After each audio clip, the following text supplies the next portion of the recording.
I was stationed, so I got sent to Korea instead.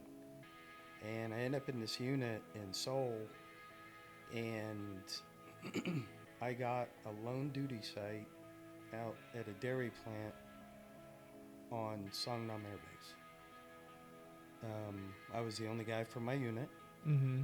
Everybody else out there was medevac, 377th medevac, and Korean Air Force. No joke place. Everybody loaded, K9s, the whole works. Yeah. This is a no joke place. And I'm running a dairy plant for the U.S. government.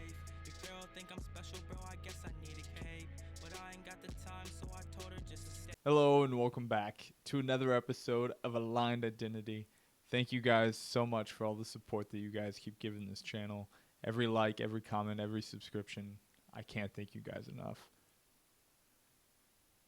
Jeff is, without a doubt, one of the funnest guests I've had on. Our conversations are very relaxed, but we go in depth about his knowledge as a mechanic supervisor and his experiences through the military, along with the other many skills that he learned and knows through other jobs that he had. He also grew up with a very unique upbringing.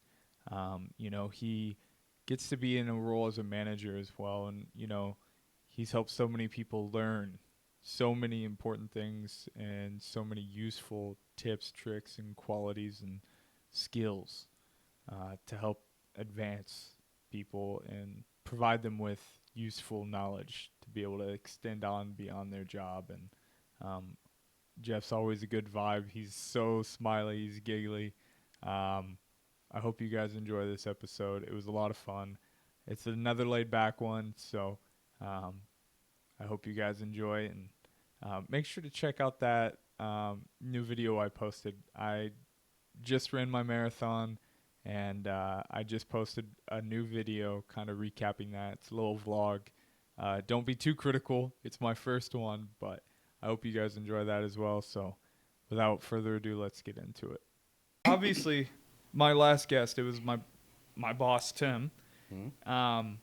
And he grew up on a farm. He grew up in Iowa, had a ton of siblings and things like that, which is funny because, like, every time I talk to you, small town, grew up on a farm, that kind of stuff. And one thing that I've always envied him and you, because you're also the same mindset, it's like you guys have that mechanical click. And he explained it that at the farm, you don't have much money. He's like, when a tractor goes down, you got to fix it. Otherwise, we're paying a guy X amount of dollars to fix it, right? And we don't have that money. So we got to figure out how to fix the tractor, how to fix things just around the house. And that's something I even, envy to an astronomical extent, because I'm not that kind of But you mind. are. But you are. And everybody is. It's so I found, right brain, left brain, each have their function in the process of fixing things. Yeah. So I try to teach my people, a thought process when you approach a problem. And some of that's, getting knowledge and what was going on when it happened. And I went off on a tangent, and I forgot the point I was trying to allude to. Talking about, how you do have that mechanical sense. Oh, yeah. So, D-Man has it because he grew up playing with go-karts. Yeah. I grew up playing with go-karts, mini bikes. Small town America, still less than 400 people in the town. Damn. And everybody knew everybody, and fun was what you could find. To make fun with. Yeah. So anytime we could, it was cool, really, because all the kids in the neighborhood in my age group are even a good bit above or below. Everybody is, if we can find something with wheels and a motor, we can make it go. Yeah. So that's what we did. Fair enough. And fixed our own bikes and did our own things because we didn't have, we were feral kids. Yeah. They, there was there was times when I didn't feel comfortable going in the house because I'm not sure they wanted the kids in the Right. house. Yeah. I know. It's like you So, got to stay outside. and you'd be amazed at what'll happen to you if you're left to your own devices, Yeah. but also a solid structure behind you. Yeah. And that's a big part of it. So, yeah, when I teach guys, I give them the absolutes and here's what's going to happen if you do that. And they can choose to listen to me or not. Sometimes it's funny when they don't. Right. You know what's going to happen. Yeah. And, yeah, I just love doing what I do. Yeah. It's 90% of it's problem solving. Somebody's got a problem with the machine, and we find out how to fix it and make it work. And Yeah. it's a good company to work for. There's a lot of intelligence in that building. Yeah. Now, I can't say I've worked at any other place in the world where I could say that. There's a big collection of intelligent people in that place. Mm. Tool makers, die cutters, artists, printing specialists. Yeah, and we do everything from beginning to end. So they even have their own proprietary material that they use for dyes and everything. Sure. And they're secretive, but not. They're very unassuming, Yeah. where they are and what they do. It's kind of crazy, but every day I still, after 5.5 years, walk through there and see what they're pressing out, and I'm amazed by what they can do. Yeah. Yeah. Well, it's cool because you kind of get a hand on it too. Like you get to help put it together. Like Yeah, new machines come in, it's like you get to have a little fun week at work, putting it all together, and then you get to see like your product, right? You get to see like, oh, I put this together. I'm seeing this machine turn out X amount of coins, and oh look, like you were telling me, you upgraded to more a specific, what was it? I don't remember if it was a die or a press, whatever, but it was. Oh yeah, I think it was to make the stencils or something like that. I'm not 100% sure, but it was like more laser. It was more laser instead of like mechanical in some sort of process. Does that ring a bell at all? That you just got a new, like, not laser engraver, I would say. It is actually a laser engraver. Oh, okay. It's a very high-powered and very accurate laser engraver. So to give it context, when we cut dies on a CNC, we use a 3/10,000ths cutting surface bit to cut a die for making a coin. And that die can take 8-12 hours to cut. It can take 3 hours to cut or whatever. And if the machine itself gets out 5/10,000ths out of spec, everybody's sweating and it's time to rebuild. I mean, think about what they produce off of those dies. It's amazing, quite frankly. There's a whole metallurgical side to that business too, which is really pretty cool. Yeah. So this laser engraver is more accurate than that 3/10,000ths, Right. and can cut it in a fourth of the time. Shit. And it's a small package. It's not much bigger than a refrigerator. Yeah. That's pretty cool. Yeah. So, and it's European made. A lot of the minting business, to include the other mints here in the country, use German minting presses. Okay. Schuler, Grabner, Bruderer, all amazingly engineered out presses and machines. Yeah. But they tend to over-engineer things. Oh, sure. Yeah. Overcomplicate things. Germans are just kind of that way. But the information you have today with, mechanics isn't even exactly what it used to be either, because everything used to be hands-on, static. We can do this and then make that work. Yeah. We have to manually cut that or send it out or, whatever. Right. Today, it's everything's at your fingertips, and technology being what it is. Example, at the last place I was a maintenance supervisor in a box factory. I had a machine there that still ran off of leather belts and leather drums, and I rebuilt them.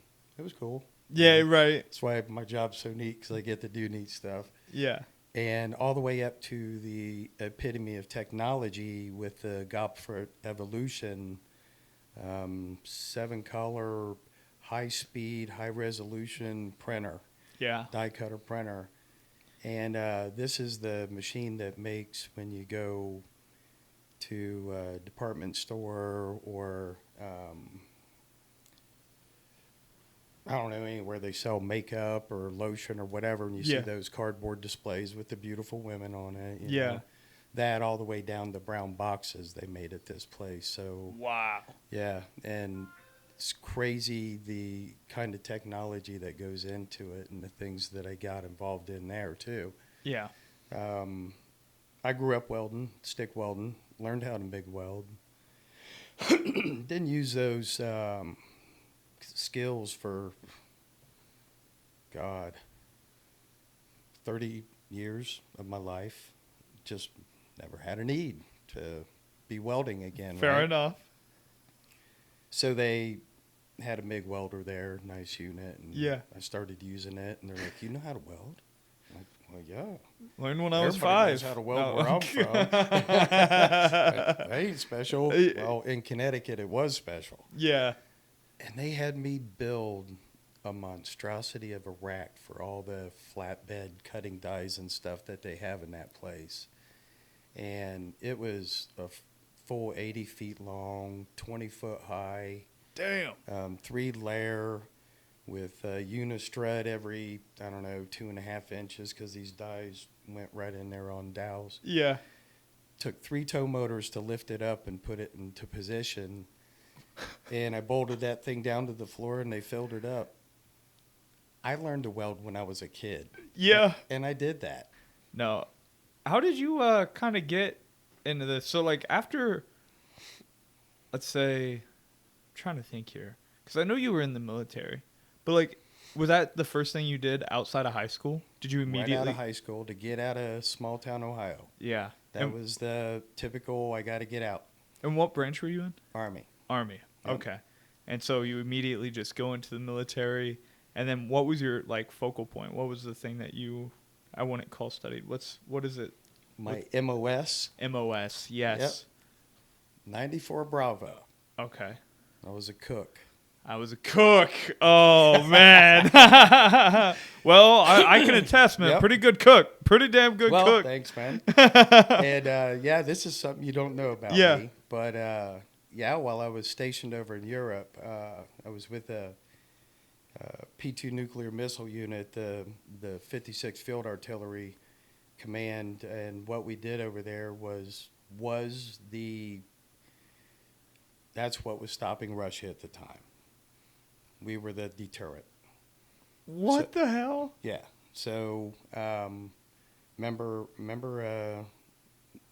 Gorbachev tear that wall down? You know, Yeah. They eventually did, and Sure. and as you can imagine, God, man, it boggles my mind how those two cultures would mix right back and be. And I understand it's been a struggle, but when I was there, it was a beautiful country. We're talking about Germany, right? Germany, correct. Yeah. Yep, sorry. No, you're fine. So when you get there, you spend a lot of time out in the woods, in the mountains of Germany. But when you're back, as you can imagine, it requires a large force to handle nuclear weapons. Yeah. So they had a lot of people when we get back to garrison, so they had a relaxed, MWR program called Barracks Rat program. Okay. So, for example, I went to Austria and skied Glacier 2000 for 3 days, equipment, lift tickets, ride, hotel, Okay. $50. Yep, Really? yep. How? It's called the barracks wrap program. So the Yeah. military, when you're in a foreign country, they don't, particularly with units like ours, where you have a lot of time on your hands back in garrison. Okay. You don't want those people to become stagnant and live in the barracks and become barracks rats. Okay. The only thing that they know is military barracks, their job, in the military. And Yeah. a lot of people, I can't even remember the history of how MWR came about, Yeah. but they put together these programs and offer it to everybody. Gotcha. There's a whole lot of neat things about being in the military that you never hear about. Right. You hear about the bad stuff, but Yeah. you don't really hear about the good stuff. There's a lot of things available to us. I traveled Europe Yeah. with a military ID card. I never owned a passport until I was 52 years old. Damn. All my traveling I did on, yeah. A military Yeah. ID, huh? Yeah. Holy shit. Yeah, so we'd get, 4 days on, 3 days off. We flip schedules, get 6 days off in a row, Yeah. and do those MWR programs. Or a bunch of us guys would say, we want to go. Yeah. And we go to Paris Oh, that's cool. on a train, and we get off and ask where the night entertainment is. And we would go there and get a room and party and club and Yeah. have a great time. And, we experience countries differently than most people do. Yeah. But every country and every military base has an area around it that caters to military Sure. and stuff like that, which is really cool. But, yeah, we got to travel a lot. Some cool trips, cool experiences. Yeah, it was a great time to be in the military at that time. You still were trained like a soldier, Yeah. like a man. Pardon me. No, you're fine. Yeah, military's changed a lot. A lot of the old school guys will talk your ear off about it. But long story short, they're not looking for brawn anymore. They're looking for brain. But at some point, you need the brawn. Yeah. So that's kind of been the military's tactic of switching from, highly motivated every military member to more intelligent, Yeah. different kind of settings, different kind of trainings. Man, when I went through basic, listen, you behaved yourself or it ended badly. Sure. And that can mean a broad range of things. Yeah, right. Today's military, if they feel upset while they're in training, all they have to do is pull out the stress card, and then they got to go do some counseling, and it just It was non-existent when you were in. all of us old military guys just don't understand how you turn out soldiers that way. Yeah, sure. You gotta. The whole point of military and basic training and AIT or individual training is everybody is crap when you go in. Yeah, everybody's You ain't- miserable. Every one of you. Yeah. It's the same level of crap as everybody else. Yeah. And you have a chance to, overcome that. So Yeah. you're dependent on your drill sergeant and the kind of motivation that they give you. Yeah. I wouldn't trade it for the world, though. It was my first time out in the world. So Yeah. basic training, wow, what a wake-up call from Farmtown Boy. I bet. Yeah. And then over to Europe, traveled around, had a great time. Came back to the States, I got stationed at Fort Campbell, Kentucky, in the 101st Airborne, Okay. 4th and 187th Infantry, Air Assault, Okay. and My boy.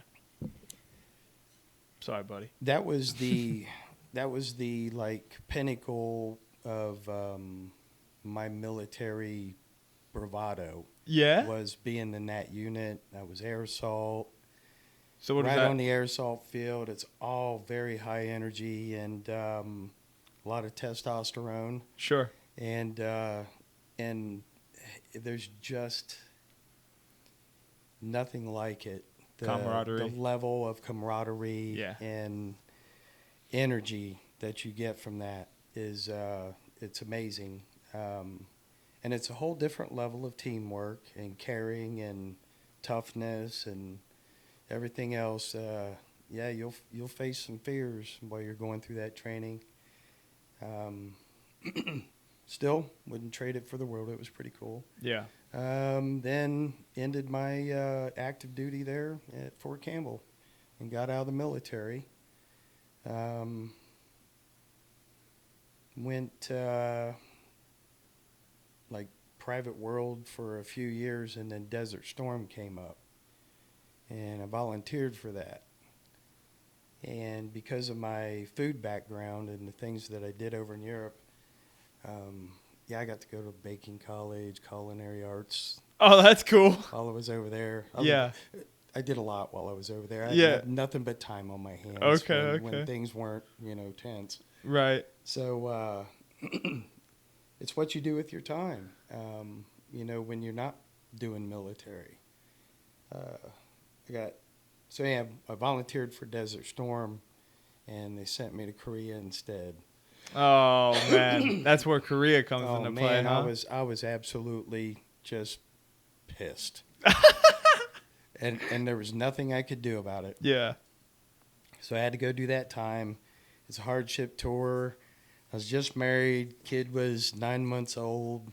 Had to go over to a hardship tour in Korea, meaning I couldn't take them.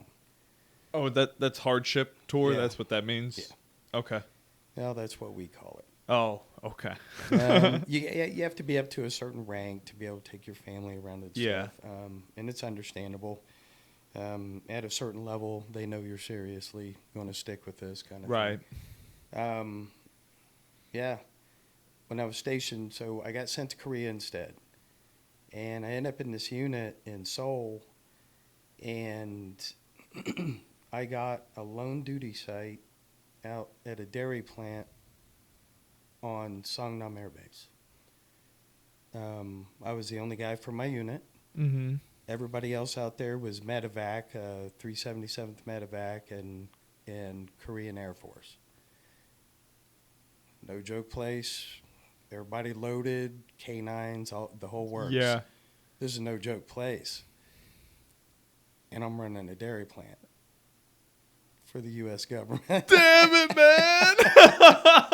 Yeah. Oh Yep. shit, dude. Yeah, so I swapped MOSs to 91 Romeo, which is veterinary, Okay. food inspector specialist. So anywhere there's been where we go in, the military goes in. My breed would go in first, collect animals, bugs, worms, plant life, Mm-hmm. everything. Yeah. Cook it, Analyze it. lab test it, Yeah. and be able to tell our troops what they could survive on if they got separated from their unit. Oh shit, that's kind of cool. It is. And they're also the veterinary side of that, of the military. When families are in foreign countries, Europe, Asia, you have to have veterinary operations for the family dog that they take with them. Oh yeah. So we handle all the veterinary operations for the military everywhere. Yeah. Around the world except for in the U.S. So military vets aren't civilian vets. Okay. So, and that's perfectly understandable. Veterinarians need to do what they do, which is cool. Yeah. So while we're back here in the States, we're doing other things.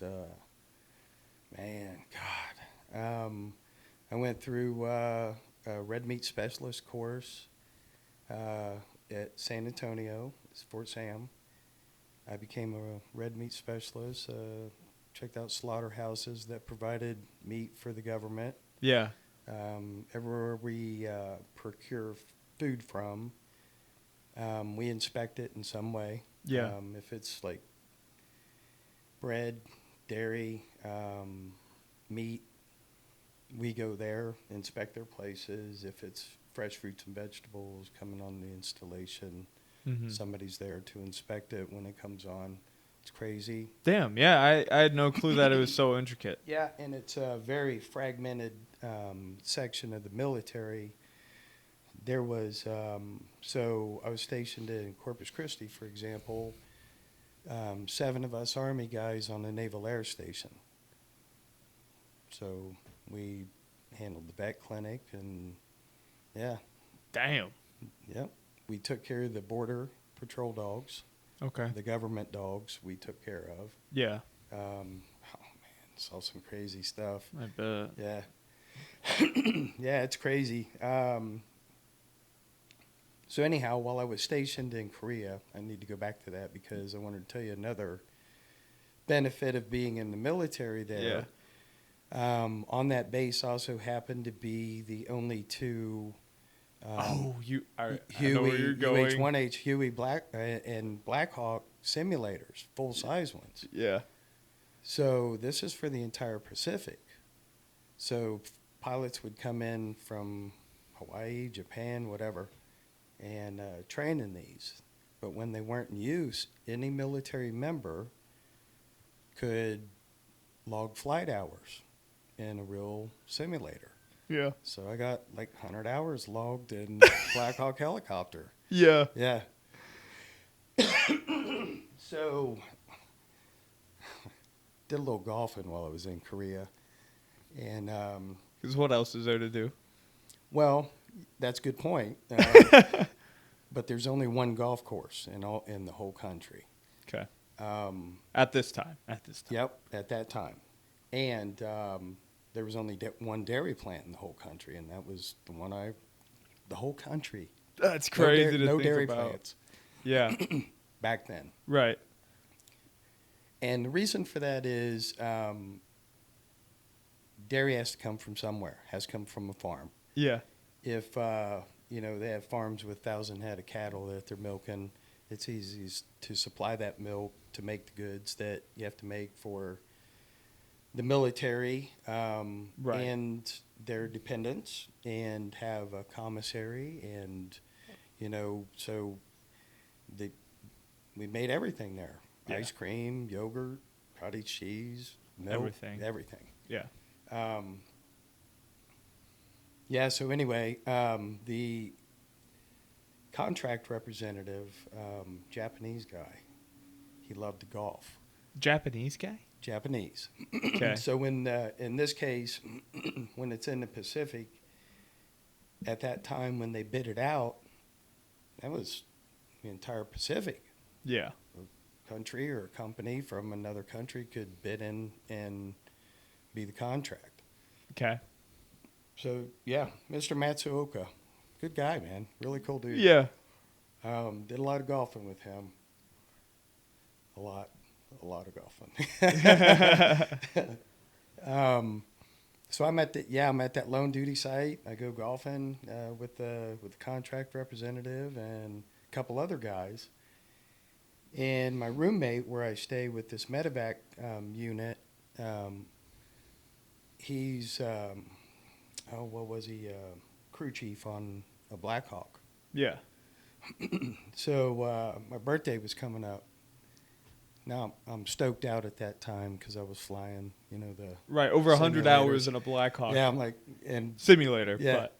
So it's my birthday. He comes in. He says, "What are we gonna do, Jeff?" And I said, "So want to go fly a helicopter?" He says, "Ha ha ha. We're going down and getting drunk," and pretty much is how it went. And I'm, yeah, right. Next day is my birthday, and he comes in, flight suit, got it all, gears me up. takes me out on tarmac. Turns out I golf with his flight officer. So I got in the co-pilot seat, and he says, I looked at your logs. He says, looks like you're natural. He says, let's see what the real thing feels like. So, yeah, take off, hover, 20, 30 foot off the deck, go forward, stop, turn, and set it down. Yeah. So I did that first, and he says, yeah, good control. He says, all right, let's go fly around Korea. And I got to fly around Korea for about 20 minutes. That's awesome. Happy birthday. Holy shit, man. Yeah, over the hills, Yeah.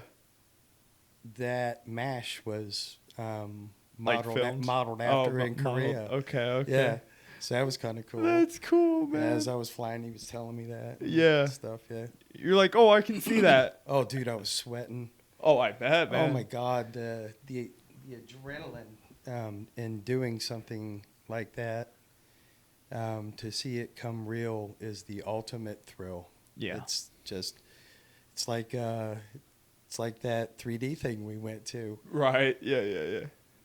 Never figured it would just mess with your mind like it did, but that was pretty cool. Well, anyway, did my military time there, Fort Sam, Korea. Got out of the military again, and that was the end of my military career. Yeah. And then just immediately went into like maintenance. Started working for a metal bucket factory. Okay. Van Leer Containers in Greenville, Ohio. And interesting place to work for, Steelworkers Union. Learned everything, how to make a bucket in there. How to make a bucket, yeah. You wouldn't believe what's involved. The intricacies of making a metal bucket. The seam welder to the expander to welding on the ears for the handles, and then coming down to the seamers. If it's an open bucket, one seamer is in operation. If it's a closed bucket, two are. Put tops, bottoms on it, goes through a tester, paint it, bake it, pack it, and ship it out. Fair enough. Yeah. Just like that, huh? Yep. So I ran almost all the machinery in that place, and had an affinity for keeping them running. Good numbers and everything. He's a good operator. Got out of that. Tried working for a company, plastic injection molding. That didn't work out too well. Didn't care much for the company. Yeah. Worked for an interesting company making center tubes for oil filters. Yeah. New can. Yep, located up there. They make center tubes for oil filters for Allied Signal up there. It's a co-op thing that they got going on. Yeah. So I started at that place before there was a roof on the building. Okay. And Damn. Yeah. Ground floor, huh? Yep. I welded up their bins and assembled them and installed their machines. Had I ever done it before? No. But it was good. But it was going well. And Yeah. the engineer at the parent company in Massachusetts was talking to me and said I'm doing just fine. So kind of learned a lot about how to do that there. So machine installing, installation, what's needed and all that. Then, gosh, for them for a while. Then I went to work for Weyerhaeuser, which got purchased by International Paper, Brown Box Factory. Mm-hmm. 9 years, something like that, in that place. Damn. That's tough business. Yeah. Brown box plants. Brown box plants. Man, they just beat you for production. That's kind of where my mechanical skills came in big handy. Another steelworkers union, brown box plant. Okay. Go figure. Cardboard, steelworkers Would have plant. never guessed that. I put it together immediately. Yeah, so anyway, running their machines, getting them up to snuff, and pissing off some people along the way. Got tired of the paper business there.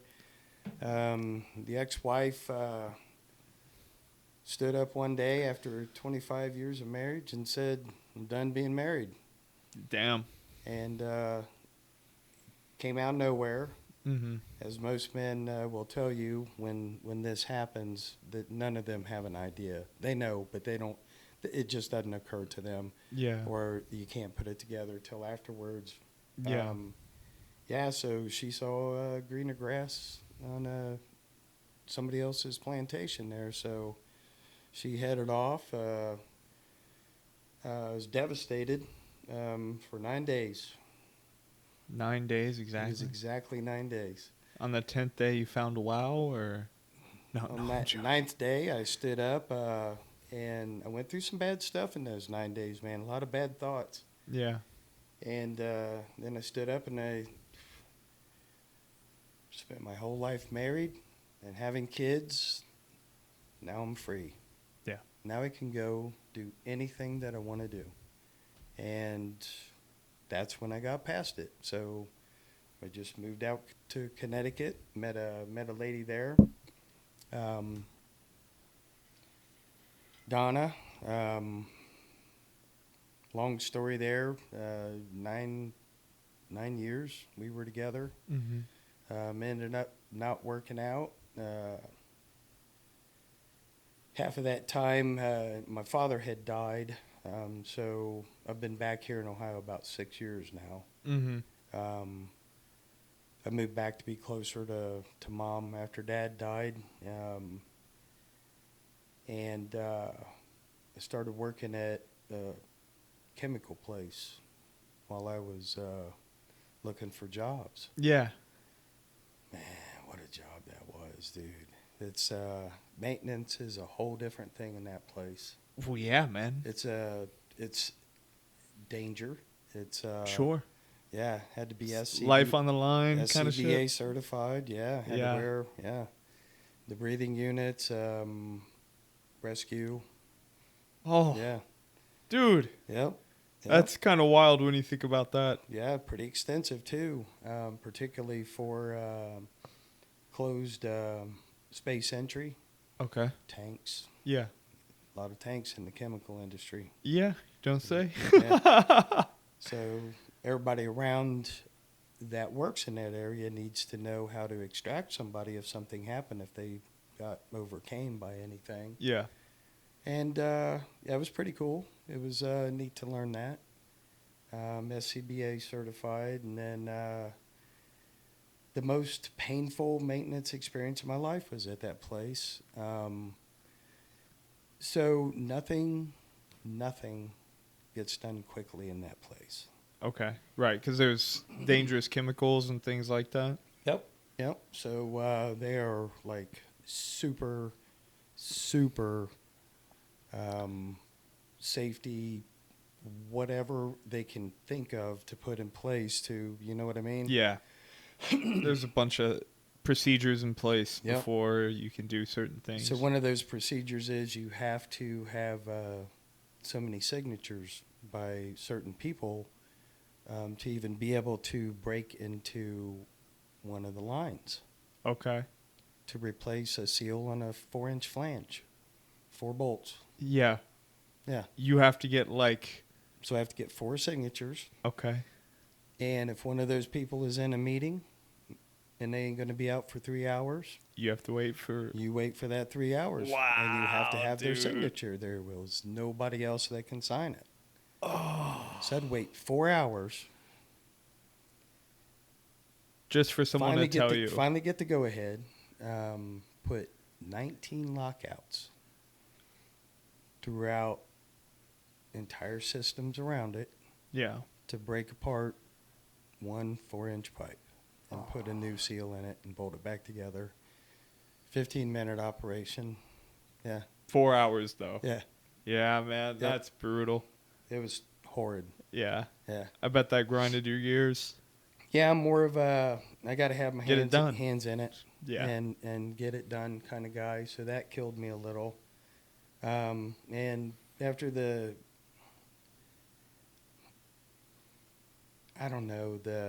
danger level Yeah. of working in a place like that kind of gives you pause too. Yeah, the Mhm. heebie-jeebies. It's All like, right, so I'm not in my element here. right. Well, one bad day Yeah. is your last day. You know, Yeah. like I don't envy that at all, man.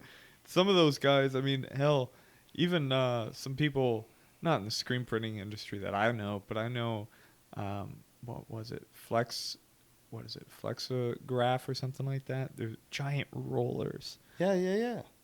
And I heard a story. I won't say the company, but a friend of Emily's, her dad, Mm-hmm. was a manager, and like one of these guys just happened to get their hand stuck Mm-hmm. and just went Yep. inside of this roller and passed away.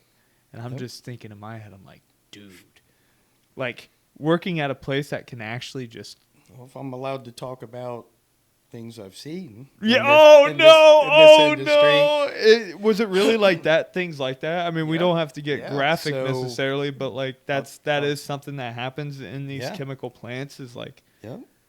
oh So fatalities and things. yeah. What's the Yeah. most? What's the most like? What's the most like? What's like consistent issue or consistent Falls and electrocution. falls in Almost electrocution? generally across the board, fatality wise. What was it? That's what they are across the board. Is that what you said?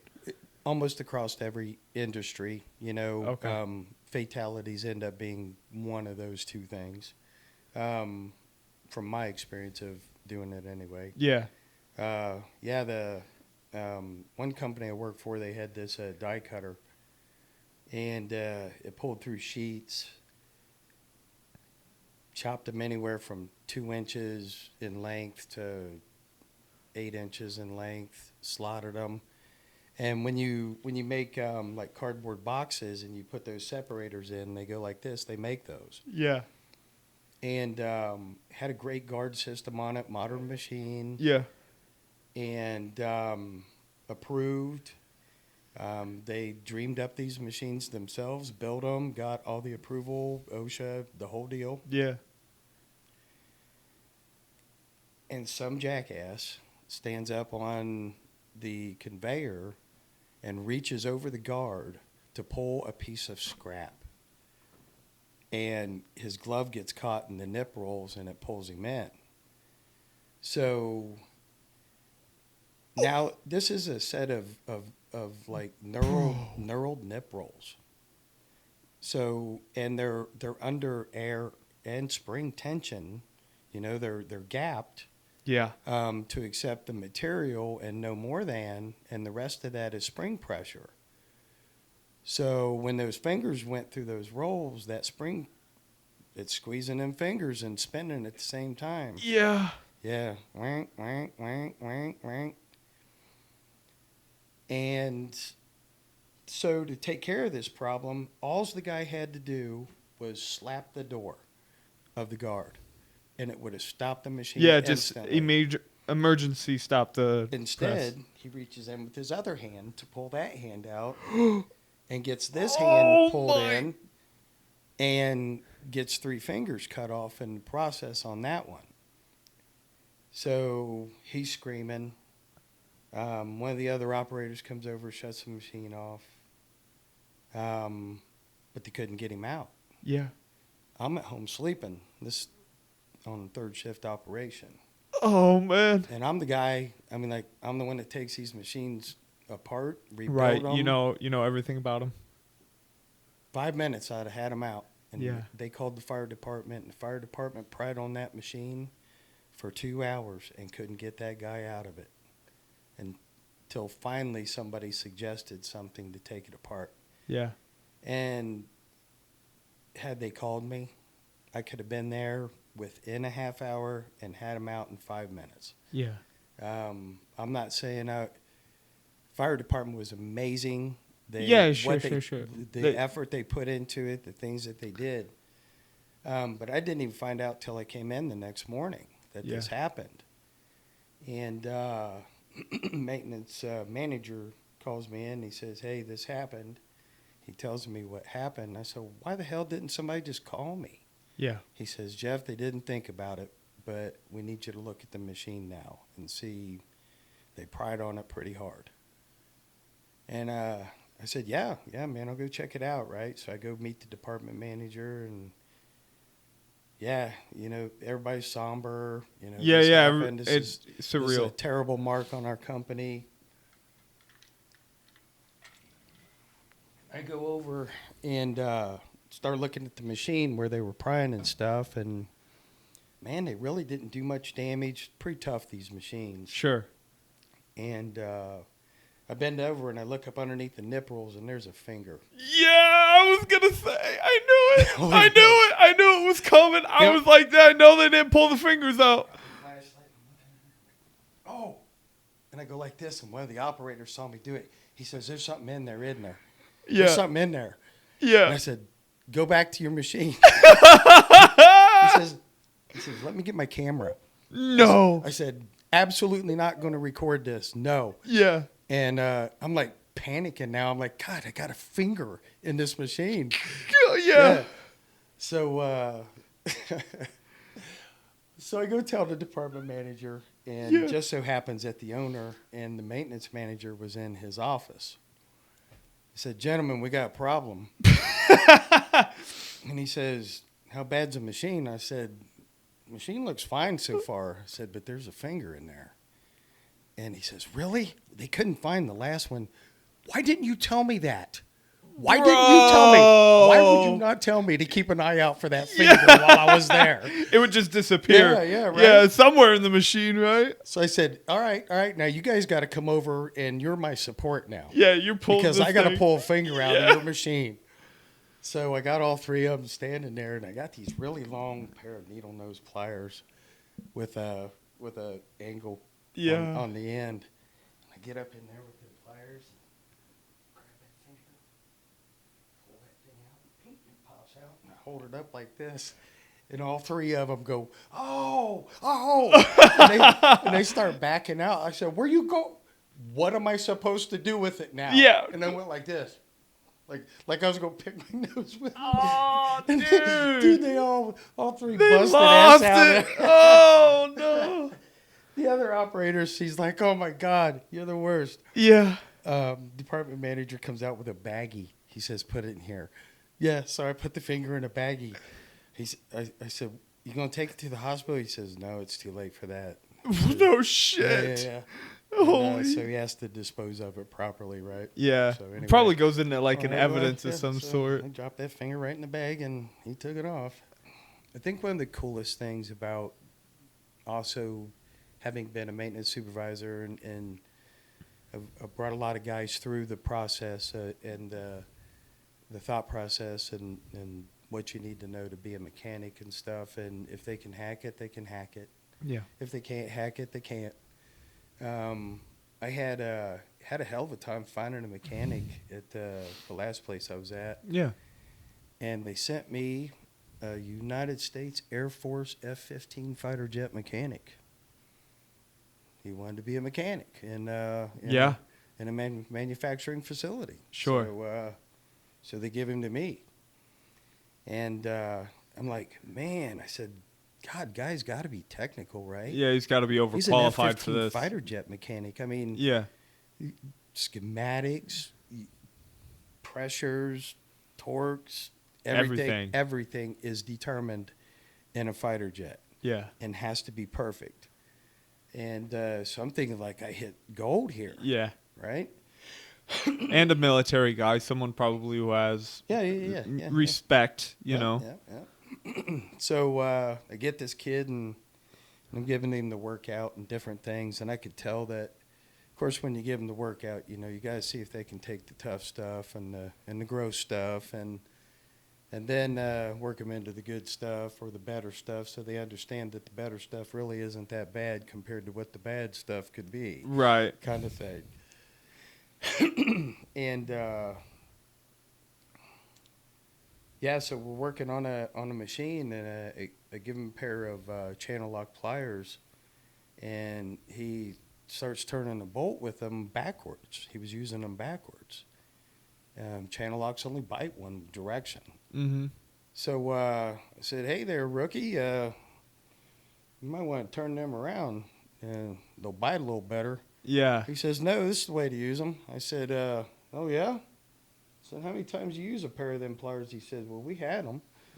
He says, we didn't use them very much. And Yeah. I said, I think we should turn it around. this is a pair of channel lock pliers, buddy. I mean, this is like basic mechanic stuff. What Yeah. exactly did you do as an F-15 fighter jet mechanic in the United States Air Force? And he says, I worked in the tool room. And I said, I don't understand what that means. You made tools? And he says, no. He says, I issued tools. You're said, joking. Your entire military career as an F-15 fighter jet mechanic, you spent in the tool cage taking care of other mechanics' tools? And he says, yep. Damn. And then he says, I'm not going to make it, am I? And I said, sorry, buddy, you're not. You're just not cut out for it. Yeah. Yep.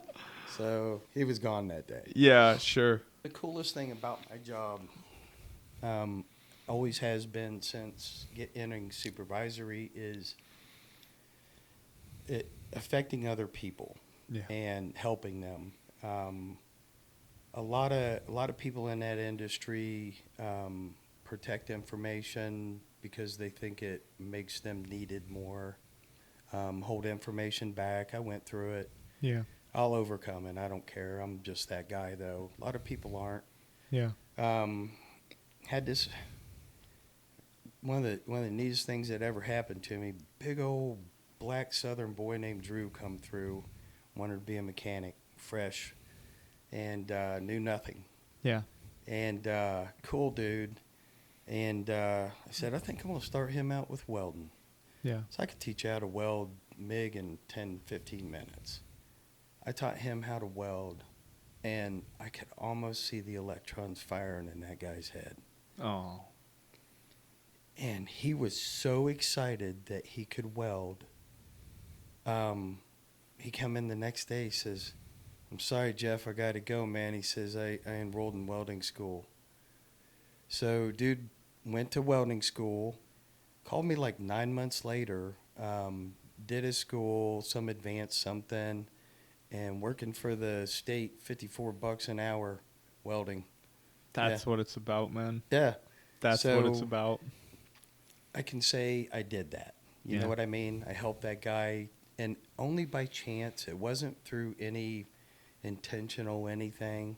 It's just something that kind of happens naturally when you get to show people, you know, what's going on. And it takes years. When I started with the Mint, up to that point, I had only worked on paper converting machinery. Yeah.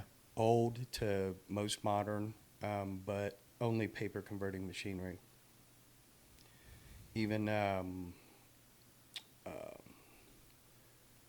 rebuilding machines in that business. And so when I got a call from these guys to interview with them, the owner at that time, Todd Stegman, and at that time, I think Andre, who's part owner now, was president or something like that. Mm-hmm. President of manufacturing or something. He was well on his way. I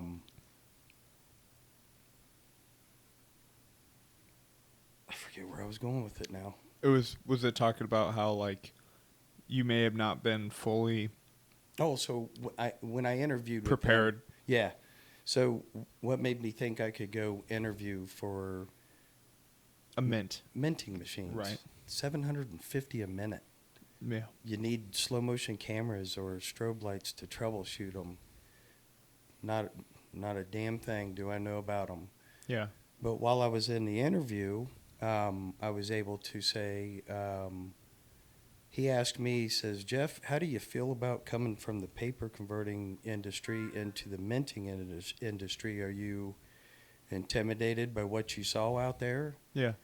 And I said, no, I've never really been intimidated by any machine. A machine's a machine. They all have the same components. Yeah. form of energy, you know, how many forms of energy, you know, mechanical processes, eyes, PLCs, electrical, sensors. It's all interconnected in some way, shape, or form. Yeah. Every machine basically is the same Yeah. in that aspect.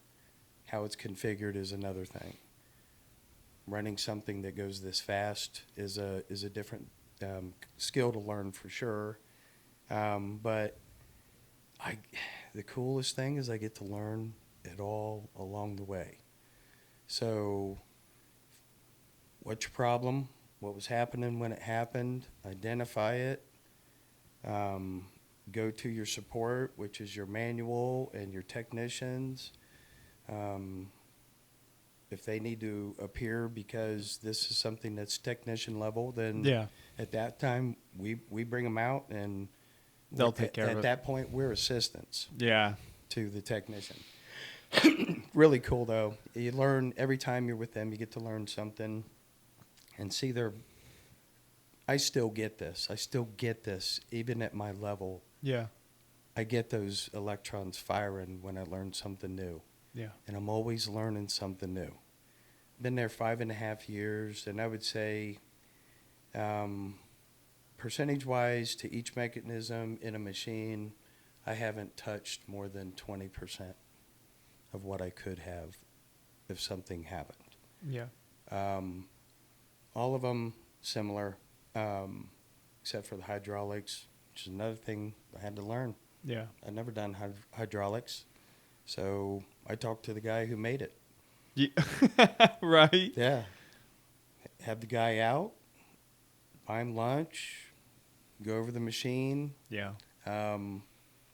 So, which is another great thing that they did for me, enabled me to the education that I need that Yeah. I didn't know. They made sure that I had that capability. Yeah. And seeing people's faces light up when they, my God, people run machines for 20 years and still never know some of the things that it can do for them Yeah. and help them.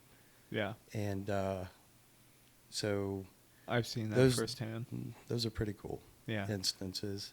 Well, I think that's one thing that like we all should aspire to kind of have in recognizing a job, but also just in life in general, right? Like that growth, like what you did for that guy. Sometimes we're all just looking for an opportunity to prove ourselves or like learn something, and it is hard to even put yourself in that situation where I am in over my head, right? Like at the minute when you applied, there's probably some sense of like anxiety, like, oh, I don't know this industry as much as I do this other one, right?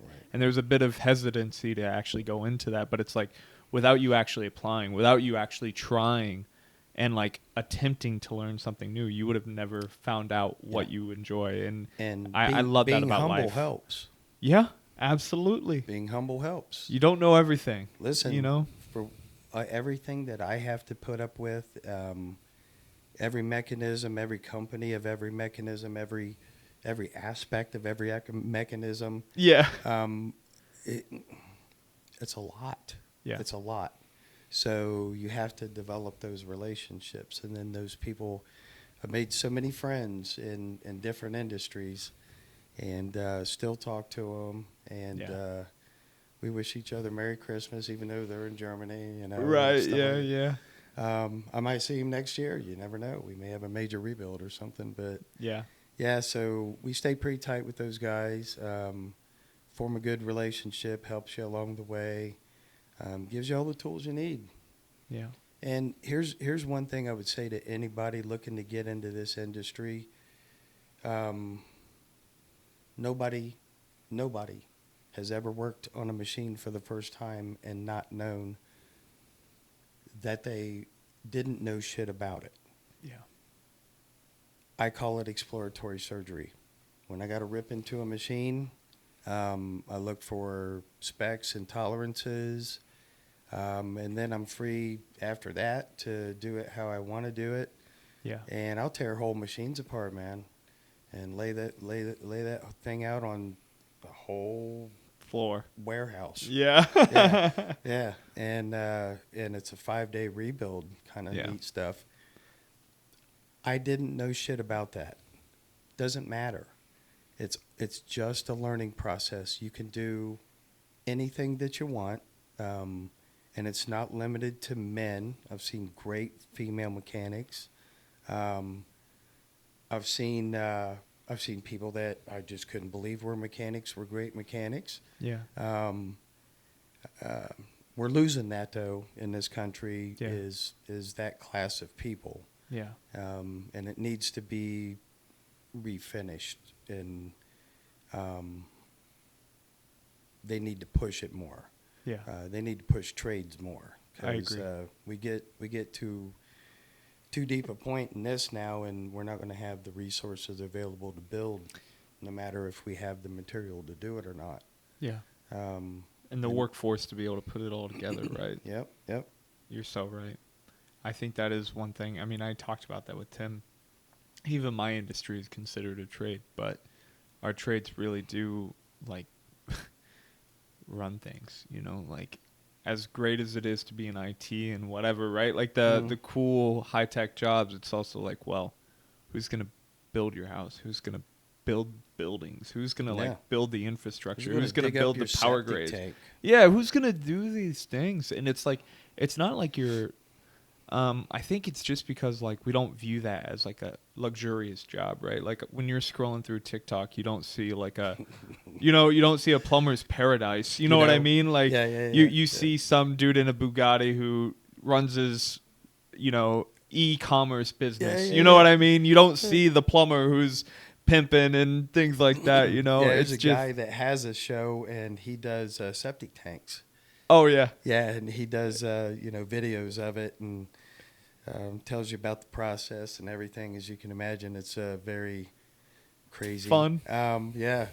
And every time he opens up a septic tank, he says, smells like money. Oh. And he makes a killing doing it. Well, dude, that's what, I mean, not to that extent, right? Like, I'm not trying to go that crazy. His job. Right, but I'm just saying there is some value in trades, and I think college is cool for some people. I think it's like what you're drawn to, but if you really don't have like any intention on like going to school, I think finding a trade that works for you, even welding, I've always thought was cool. I wish I would have learned how to weld. Oh my so God! Now I'm gonna have to come over to the house and learn how to weld. We'll rig something up. I mean, you can, depending on what profession you choose, welders, you know, as long as you follow your profession well, you could make 6 figures easy. Yeah. No problem. Yeah. No problem at all. Yeah. And it's a cool thing to do. Fabricating is its own reward. I mean, you get to your crafting. You know what I mean? Yeah, you're literally building. It's like Tom Hanks on the island, and he's just built his fire, and he's like, I made this fire. Yeah. No, and you stand back and you admire it for a little while. Yeah. Because that's an accomplishment. Yeah. Yeah. So, and if you got good people around you to, you know, help you along with that, give you the resources you need, so it benefits them too, that's the best way to go in this world. That's so funny, man. That's literally one thing I was talking about in my most recent podcast was about like mentors and things like that. You know, go to people who know more than you, and also like offer your time, offer your services. Like, you know, if you're trying to learn something, like see how you can help them. And like if you actually put emphasis into learning something, they're going to put more attention into teaching you. And, you know, even for like you, I'm sure in your job, like, you know when people are serious. You can tell when people want to learn how to be a better operator a better maintenance guy. You know, you can, and you notice that kind of intention. And that doesn't make you go like, oh, I don't want to give them any more attention. No, you want to bring that, you want to nurture that, right? And that's something. Flood them with information. Yeah. Yeah. And that's the importance of like having good mentors. And I know even at that point, even though they're very anxious at that point and they want that information, they're going to retain about 10% of it. True. They're going to have to hear it 3 times before it sticks with them for a little while. So patience is a virtue in this industry as well. Yeah. And I enjoy showing them. I enjoy showing people how this can be done. And I think that's just been my forte my whole life. Yeah. And that's just me. No. It's cool. Jeff, I appreciate you, man. Yeah, I think you're a good appreciate you dude. too, You've man. definitely taught me some things. Hell, dude, even like, it's embarrassing as that sounds, when I couldn't get that tire, you know, because like my tire iron, I couldn't get it. But you brought out the big boy. Yeah. There's always a better tool for it. Always a better tool. That's a great point. But anyways, thanks for being on, Jeff. And dude, maybe we'll get back going. Yeah. Another one of these things. Who knows? But anyways, thanks so much. Well, thanks for having me, Zach. I appreciate it. You know, I think one of the coolest things you can do for somebody, and I felt like this, you know, when you asked me to come in and talk with you, and I feel like it now. It means something chronicling yourself and who you are, and that's why podcasts are so successful. Yeah. You know, people are interested in hearing it. So what you do is pretty cool. Oh, Yeah. Jeff. Oh, Jeff. Well, it takes good people to have on to, you know, keep people interested in. I appreciate you, man. Thanks for coming on, Jeff. Glad this was a good time. Yeah, appreciate it. It really was. Cool. I always like talking with you, Zach. Always, buddy.